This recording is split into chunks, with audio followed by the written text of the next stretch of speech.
vegan cookie dough bites. They taste like dessert, but they're actually sneakily super healthy. And they help get us through our long days. So let's get started because I'm craving one of these cookie dough bites. I cannot wait to eat one.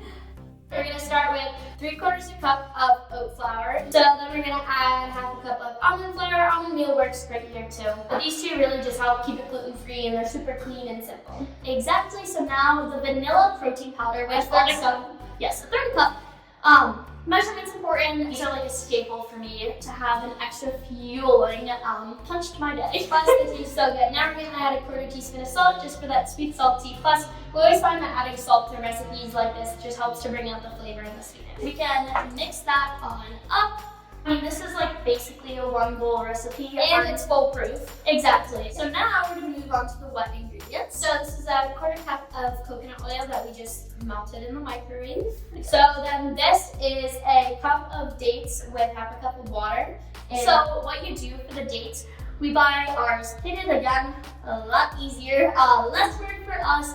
Let the dates soak till they get super soft and feel free to just use a fork. We've tried that too. Yeah. I know I have when I don't feel like cleaning my blender, and it works just the same. Okay, well, let's ignore the fact that I just spilled this everywhere, but that's all mixed up. That's super simple. These are just the base of the balls. Now we're going to go melt our chocolate. This is the fun part. You get to roll them out in a little ball, and this is where Lyla and I are splitting off of our duties. So I'll roll one and then mix this chocolate. This is just 3/4 cup of dark chocolate chips. You can use milk if you like dark. It's just a little healthier and just more chocolatey flavor in my opinion. And if it's not liquidy enough, feel free to add some coconut oil. We take one of these and we dip it in the chocolate. This is the fun part. I get to do this. Load them up with chocolate. Yeah, don't be shy. Then we take our sea salt and we sprinkle it on. This is pretty and it gives that super nice sweet salty thing. We're just gonna keep rolling these. I might just drizzle the chocolate over them, to be honest. Ooh, smart life hacks. A little bit faster. There we go. There's the last one.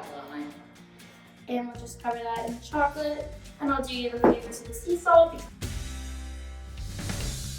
These look so good. Cheers. Cheers.